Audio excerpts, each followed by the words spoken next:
हरे कृष्णा। धनतेरस की आप सभी को मंगलमय शुभकामनाएं।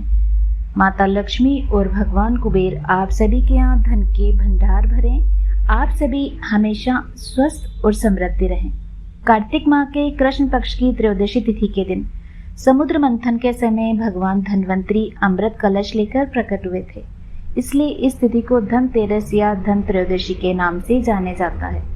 आज के वीडियो में हम आपके साथ शेयर करने वाले हैं धनतेरस के दिन सुनी जाने वाली पावन कथाएं।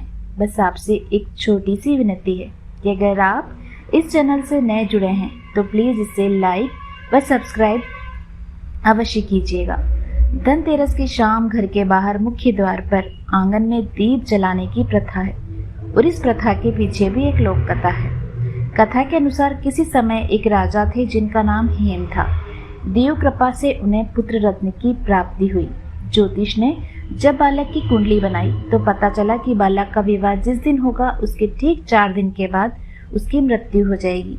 राजा इस बात को जानकर बहुत दुखी हुआ और राजकुमार को ऐसी जगह भेज दिया जहां किसी भी स्त्री की परछाई न पड़े। देवयोग से एक दिन राजकुमारी उधर से गुजरी और दोनों ने एक दूसरे को देखकर वे मोहित होकर उन्होंने गंधर्व विवाह कर लिया। विवाह के पश्चात विधि का विधान सामने आया और विवाह के 4 दिन बाद यमदूत उस राजकुमार के प्राण लेने आ पहुंचे।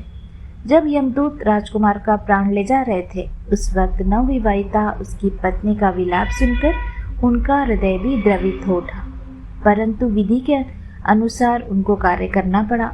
यमराज को जब यमदूत यह कह रहे थे उसी समय उनमें से एक यम देवता से उन्होंने विनती की, हे यमराज, कोई ऐसा उपाय नहीं जिससे मनुष्य अकाल मृत्यु से मुक्त हो जाए। दूत के इस प्रकार के अनुरोध करने से यम देवता बोले, हे दूत, अकाल मृत्यु तो कर्म की गति है।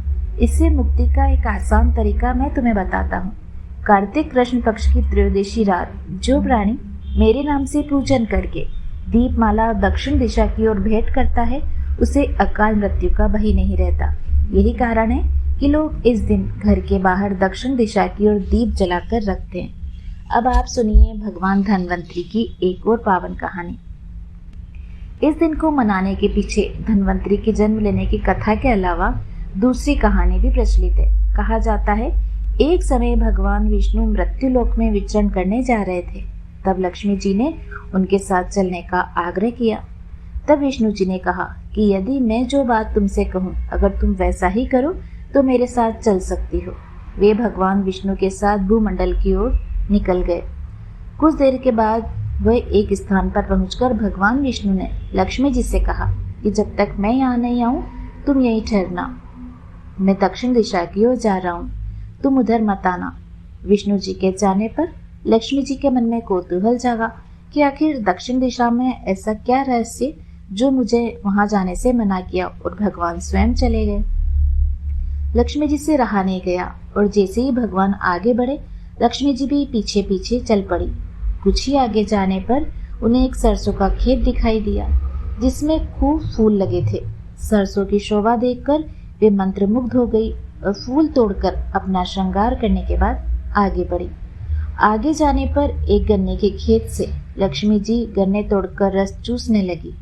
उसी क्षण भगवान विष्णु वहां गए और ये देखकर लक्ष्मी जी पर नाराज होकर उन्हें श्राप दे दिया कि मैंने तुम्हें उधर आने को मना किया था, फिर भी तुम नहीं मानी।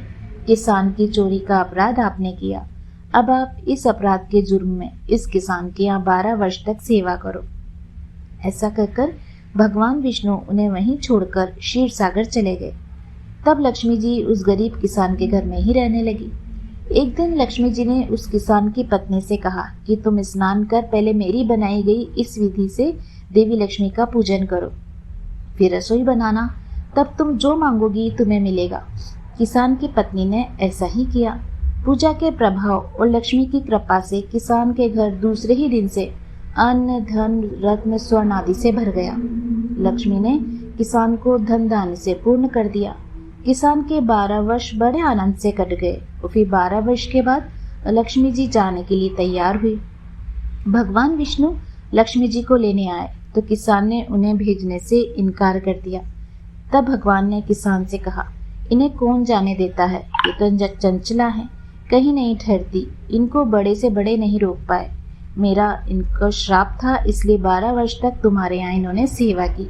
तुम्हारी 12 वर्ष की सेवा का समय पूरा हो चुका है। किसान हठपूर्वक बोला कि नहीं, मैं अब इन्हें नहीं जाने दूंगा।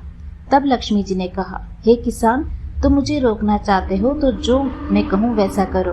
कल 13 से तुम घर का आंगन लीप कर पोत कर उसे स्वच्छ करना। रात्रि में घी का दीपक जलाकर रखना और सायंकाल मेरा पूजन करना।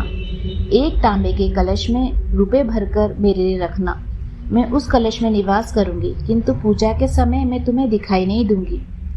इस दिन एक दिन की पूजा से पूरे वर्ष भर तुम्हारे घर से नहीं जाऊंगी। यह कहकर वह दीपकों के प्रकाश के साथ 10 दिशाओं में फैल गई। अगले दिन किसान ने लक्ष्मी जी के कथा अनुसार पूजन किया। उसका घर धन धान्य से पूर्ण हो गया।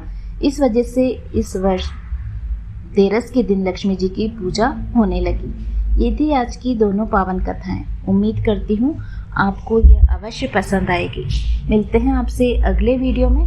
तब तक आप सभी स्वस्थ रहें, समृद्ध रहें। माता लक्ष्मी आप सभी के मनोरथ पूर्ण करें।